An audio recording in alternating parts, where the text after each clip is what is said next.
తిరుమలకు మనందరము వెళుతూ ఉంటాం. కానీ వెంకటేశ్వర స్వామి కంటే ముందు వరాహస్వామిని ఎందుకు దర్శించుకుంటారో మీకు తెలుసా? పురాణాల ప్రకారం కలియుగ ప్రారంభంలో వెంకటేశ్వర స్వామి వైకుంఠం వదిలి భూలోకానికి వచ్చినప్పుడు తిరుమల కొండలు అప్పటికే వరాహస్వామి వారి నివాసంగా ఉండేవి. దాని అర్థం తిరుమలకు అసలైన యజమాని వరాహస్వామి వారే అని. దాంతో వెంకటేశ్వర స్వామి తనకొక నివాసం కావాలి అని కొంత స్థలాన్ని వరాహస్వామిని అడిగారు. అప్పుడు వరాహస్వామి శ్రీవారితో ఒక ఒప్పందం కుదుర్చుకున్నారు.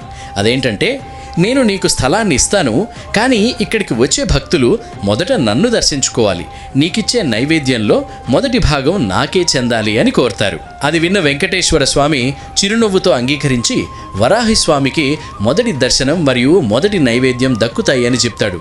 ఆ రోజు నుండి ఈ రోజు వరకు తిరుమలకు వెళ్లే భక్తులందరూ శ్రీవారి పుష్కరిణిలో స్నానం చేసి మొదట వరాహస్వామిని దర్శించుకున్నాకే శ్రీవారి ఆలయంలోకి వెళతారు. ఈ విధంగా చేస్తేనే తిరుమల యాత్ర పూర్తయి శ్రీవారి కృప లభిస్తుంది అని అంటారు. ఫ్రెండ్స్, గోవిందా గోవిందా అని కామెంట్ చేయండి.